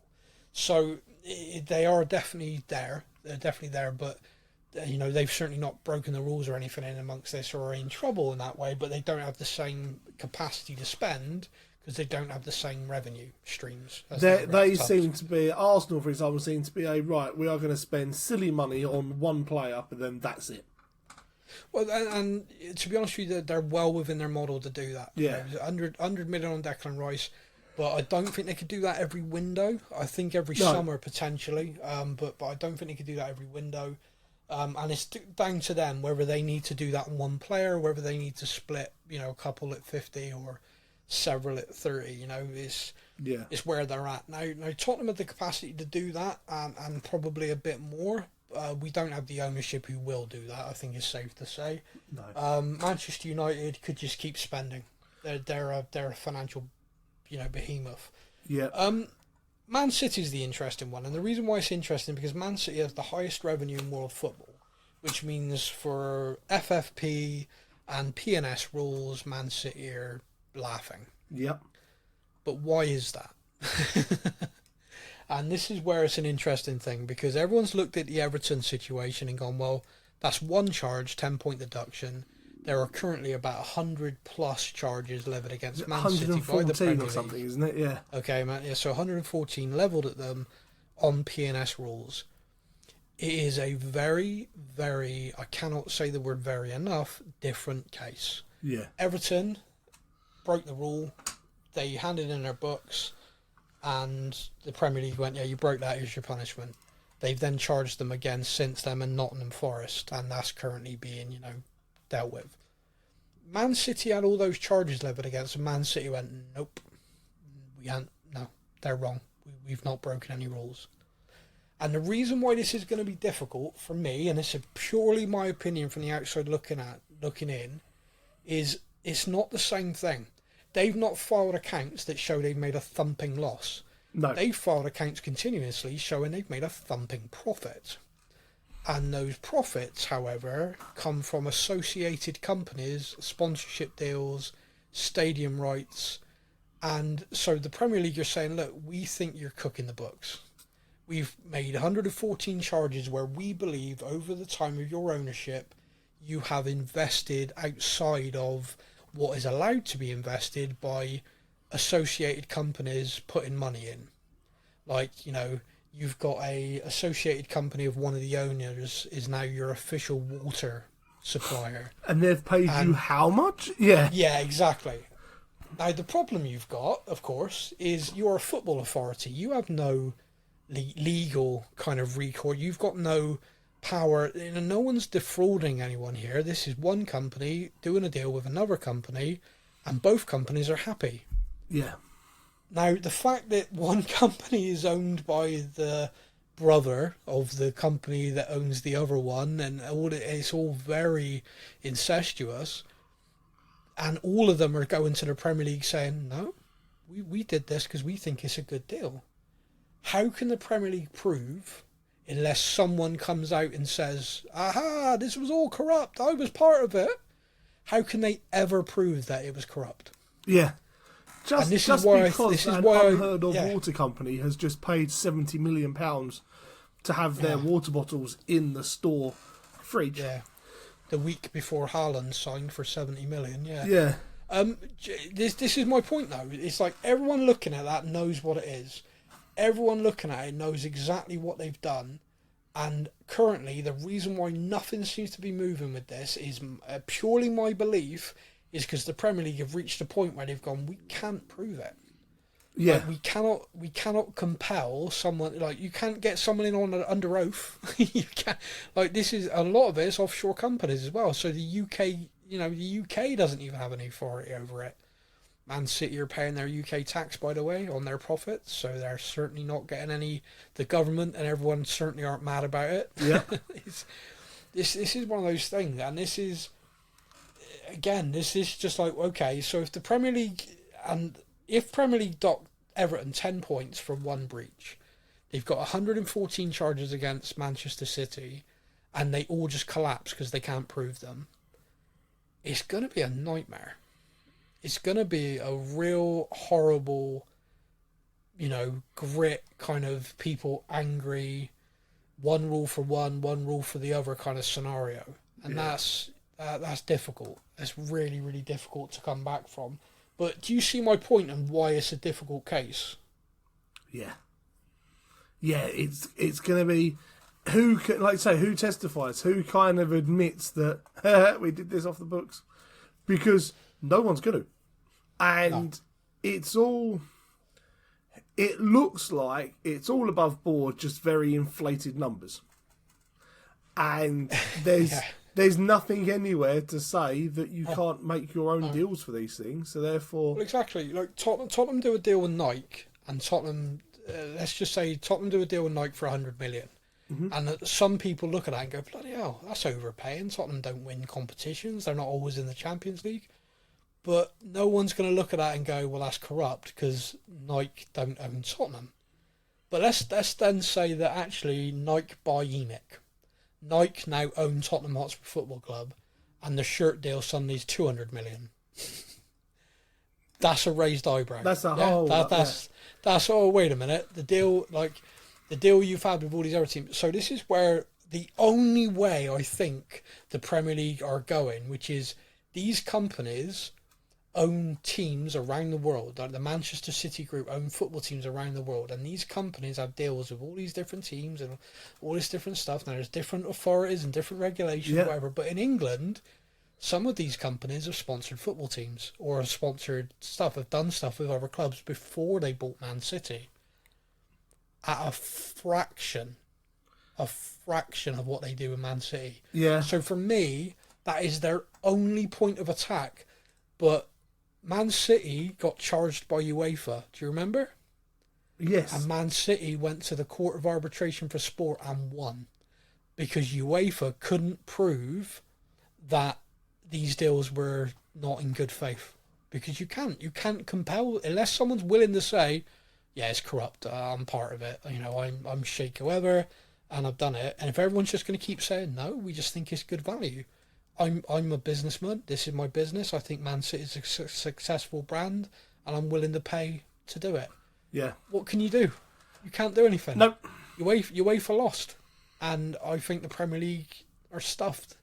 I think the only reason why it's taken so long is because they feel like they are stuck and they don't know what to do. I feel like they're almost trying to do a deal with Man City with like, look, we'll make all this go away, but we got to do something like a token where we got to give you something. And Man City and them are in negotiation. That's the only thing I can think of. Yeah. Purely my opinion, but it feels like we need something.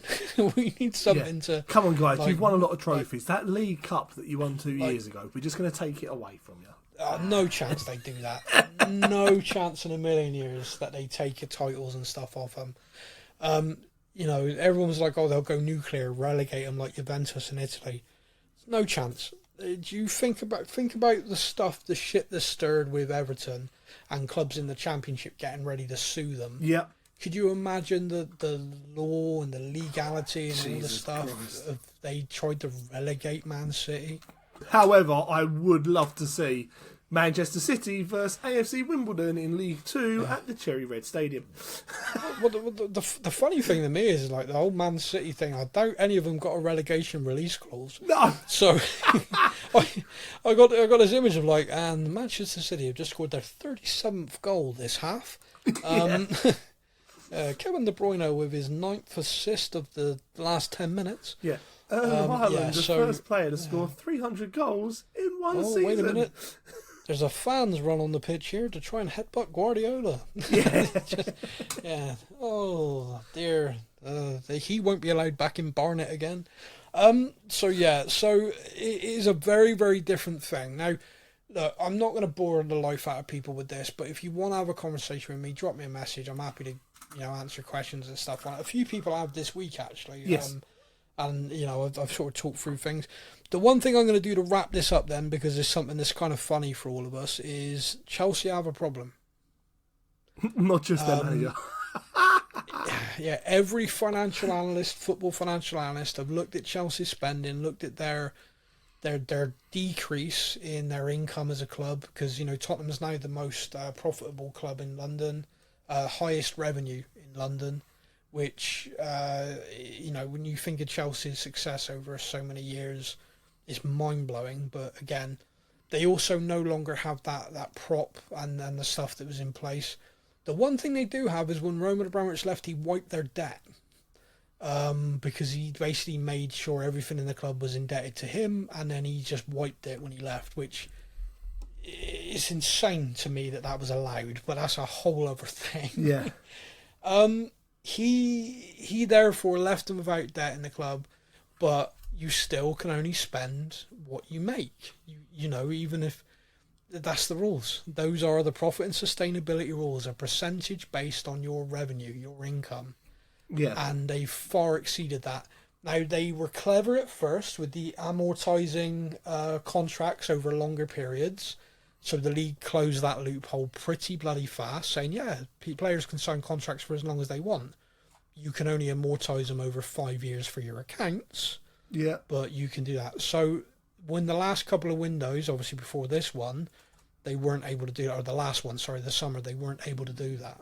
But they still signed a shed load of players on big salaries, big transfer fees. Mm-hmm. So the financial analysts all believe that by the 30th of June, Chelsea will need to have raised just over 100 million in player sales, or they will breach the rules, the same as Everton, and therefore face a 10-point deduction to start next season.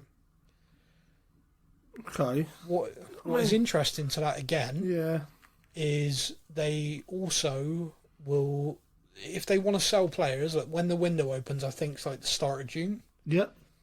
You've then got the Euros. I don't know about you, but I know for a fact that in major tournaments, players, if they're called up or they're going off or they're going on their holidays, transfers don't often get done. Stuff like that. And so again, I have no idea what's going to happen with that, but a lot of football analysts just said they should have sold people in January.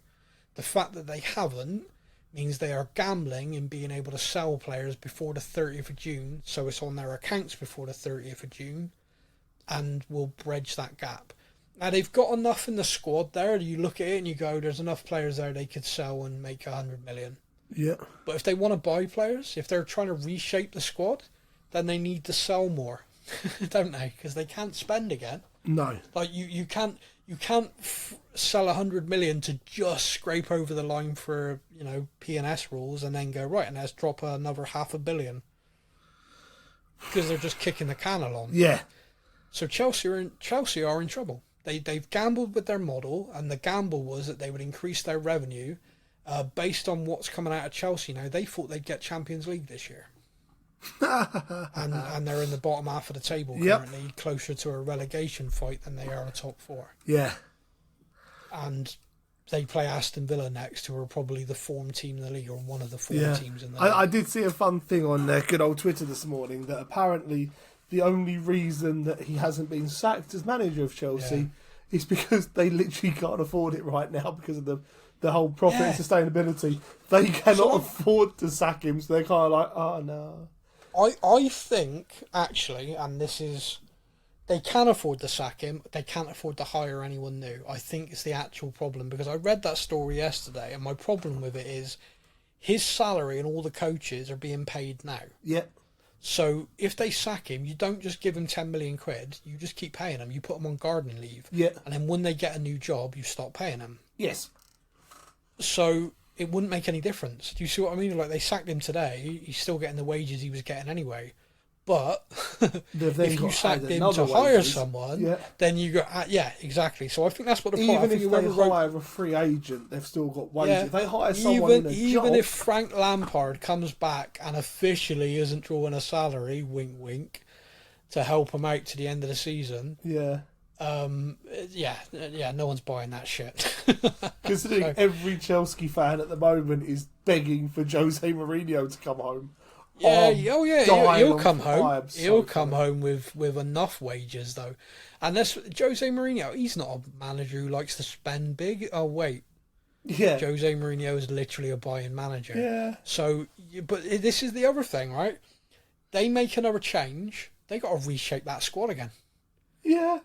And this is the madness to me. So, like, for me, that squad. I hope they fire him. Pochettino, let alone for the next guy. I hope they fire him, because the longer they do this, the more they're in the mud. My fear is they don't fire him. They go against the Chelsea fans. They keep him, because I think next season they'll be great. Because he'll have all that time to work with them, to bed him in, to make it his team. Remember his first season with us wasn't good? Yeah. I just think the longer you give him, who is a good coach, despite what I think of him personally and his passion for sex with lemons. Yep. I'm sure that's fact. I think you can look that up. I'm sure it's on Wikipedia or something. Yeah. Give me 10 minutes, it will be. So it just I just genuinely think I want to see him sacked for two reasons. One, it'd make me feel better, and two, I think it keeps him in the mud. Unfortunately, I think they know that. I think they realise we can't afford to keep redoing the squad. Yeah. We need to keep him and hope. But the Chelsea fans, of course, are used to the Roman. Roman would have dragged him out of the stadium by now and beaten him in the street. Yes. So the Chelsea fans are getting vicious, and if they lose again to Villa, can they actually, can the board keep him? I mean, can they I am just have that nasty an atmosphere? Yeah, I'm just sat here waiting for the Coys with a kiss emoji Instagram post from Pochettino when he gets sacked. You said this to me and I tweeted this out. Yeah. And people genuinely reacted to it like, yep, okay. I said this to you and I will stand by it. If he gets sacked and the day after he's sacked, he does an Instagram post like feet up or whatever, and he just puts like Tottenham till I die and a winky face, I will forgive him. Yeah. And I will happily buy him all the lemons he wants. Yep. But that ain't going to happen, so I'm still officially very mad at him. I'd be happy just with the next day a picture of him with his feet up on the sofa watching a Tottenham game. Just even something like just as subtle as that. Well, do you remember when he was basically twerking for us all summer wearing Tottenham gear? Yeah. Like all his old Tottenham gear, like walking around like, hey everybody, I'm just here in my Tottenham training shirt. Yeah. Yeah, just a picture of him in his house with a Tottenham shirt on. Yeah. Like, just sitting back. Because you know what'll happen when we play them? If he gets sacked, Sky will get him in. Sky will have him there. Like, former Tottenham and Chelsea manager Richard Pochettino joining us in the studio today, and I'll be like, motherfucker. Tottenham win and he's just sat there with a massive smile on his face. You're like, yes. Mate, I don't know if he does that. If he does that on Instagram, okay, fine. I'll forgive him. But the odds of that happening are very slim. So no, I don't think I'll be forgiving him anytime soon. Any other club? Just them and Arsenal. There's 2 clubs you couldn't join. There's 2 in the whole of football. You could have gone to You could have gone to West Ham, and I probably would have been fine with it. But no, those 2. Fuck you. Yeah. Anyway, right. That's it. I don't think we tangent that bad. What was I thinking about? Todd Clean. Oh yeah, okay. We'll talk about that snaky bastard. So, whilst we're talking about snaky bastards joining Chelsea, let's bring that one up. Yeah, so Todd Klein, a guy who was brought in from NFL background. His background was marketing and getting the most out of stadiums and naming rights for stadiums. You've had one job, man. One job. Yeah, Tottenham brought him in, and he has... Look, I'm going to be objective to start. He's done a very good job creating a brand for Tottenham Hotspur Stadium. The F1 thing...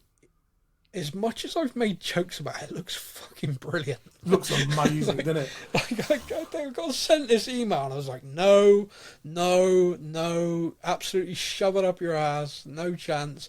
There used to be a football, I was being a pure football purist. And then I looked at like this kind of promotional video and I was like, oh my God, that looks so fun. There is more technology in the steering wheel of that go-kart than there is in my entire house. Yeah, probably. Yeah, you're not wrong. So there's that. And he worked loads of different things, loads of different deals. You see all these corporate sponsors we kept announcing. That's him. Yeah. And his team, I should say, and his team. Concerts, you'll take the rugby, credit. NFL. Yeah. So all of these things, has made the Tottenham Hotspur Stadium a thing. But he was primarily hired to get us a naming rights deal. I don't know this, but I think personally, when they were securing all these other things and all of them were at the Tottenham Hotspur Stadium, at some point the focus changed. I think the club, with Todd, etc., looked at it and went, you know what? Every one of these events is now at the Tottenham Hotspur Stadium.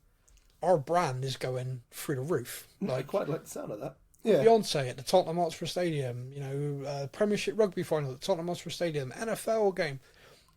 Our presence in the USA has now grown significantly. There's this great guy who does all these all of these statistics for American sports, and he's now doing them for soccer. And he's done this thing, and he's like every state with the most bought shirts, which team for English Premier League teams and stuff. And he does it every year, and I follow him, and I find it fascinating. And he's done this thing saying, look, you're not seeing it because this chart isn't changing a lot. He said, but what I can tell you is 5 years ago, Tottenham were the number 1 in 2 states and were making the top 3 and maybe a couple of others. I can tell you they're now consistently 3rd or 2nd or 1st in every state. Yep. For shirt sales. Crazy, isn't it? Yeah. And that is massive for the commercial aspect of the club. I don't even really That's like soccer.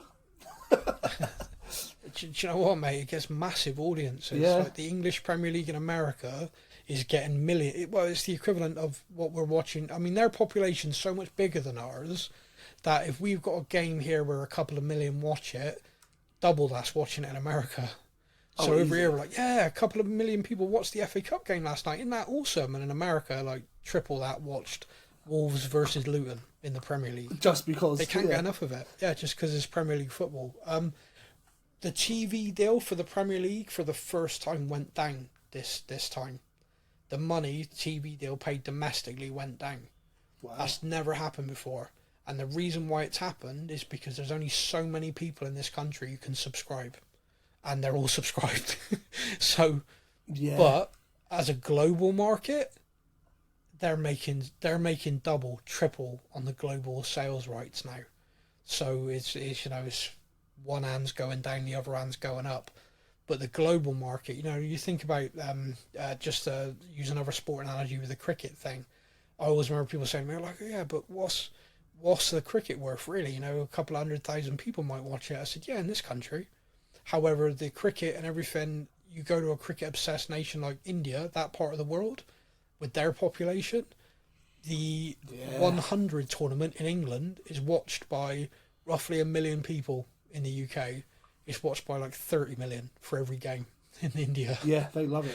And that subcontinent, Pakistan is a few more million, Sri Lanka's a few more million. Australia, that's their sport. New Zealand, yeah. That is their sport. So that is where the money is for those tournaments. So with football, soccer, it's growing in the US massively, and EPL is what they want to watch. English Premier League is what they want to watch, and it's massive. And Tottenham, through all of these moves, the Tottenham Hotspur Stadium is Tottenham Hotspur. It's in their thing. Like, oh, my team played at the Tottenham Hotspur Stadium for an NFL fan, so now I've got a Tottenham shirt. Yeah. I'm following Tottenham. When people want to talk about the Premier League, that's my team, because all thanks to NFL son Clint played Dempsey there. joining us all those years ago and raising our profile in America. Good old Juicy. Brad Friedel, maybe. And Brett Friedel, of course, yeah. Yeah, Casey Keller as well. Andre Yedlin. We've had a few, to be fair. Carter Vickers, maybe not. They don't as much. So I would say that's a massive thing, and he has helped achieve that, definitely. He is leaving us to join Chelsea. He handed in his notice apparently Monday and got put on garden leave straight away. By the sounds of it really shocked everyone at the club. Yeah, I think anyone sort of like, I think he was doing a good job, and I don't think anyone really saw it coming. What that means for Chelsea is interesting to me. Chelsea had a lot of plans under Roman to redevelop their stadium. This guy's background is massively around turning stadiums into venues, into places to be, and getting naming rights.